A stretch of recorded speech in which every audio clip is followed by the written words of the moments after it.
Hello guys, আজ আমরা আম মাখা খাবো। দেখো, আমরা আম মাখা খাচ্ছি। এখানে আমটাকে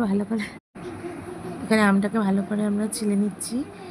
এটা বটি, আমাদের বাড়িতে যে বটি ছিল সেই বটি দিয়ে ভালো করে ছিলে নিচ্ছি। আমটা যে কি পরিমাণে টক সেটা আমরা খেয়েই বুঝতে পেরেছি। মানে এতটা টক কী বলবো আর তোমাদের। আচ্ছা, তোমাদের কার কার ভালো লাগে এরকম আম মাখা খেতে? গরমের সময় এই আম মাখা খেতে তো বিশাল ভালো লাগে। এই কাঁচা আম অনেকে অনেক রকমভাবে খায়। কেউ রান্না করে খায়, কেউ ডাল দিয়ে রান্না করেও খায়, শুনেছি মায়ের মুখ থেকে।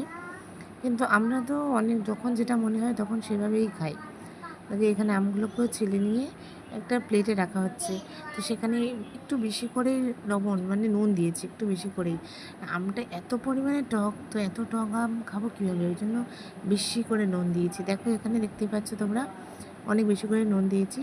ওর সাথে দিয়েছি গুঁড়ো লঙ্কা, ওই যে শুকনো লঙ্কা গুঁড়ো যেটা থাকে, সেই শুকনো লঙ্কা গুঁড়ো দিয়েছি।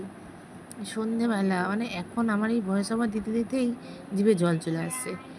যে এইভাবে আমটা মেখে ভালোভাবে মেখে নিয়ে তারপরে যে খেয়েছি, খেতে তো সেই মজা লেগেছে। আমি, আমার দিদির ছেলে ও দিদি তিনজন খেয়েছি।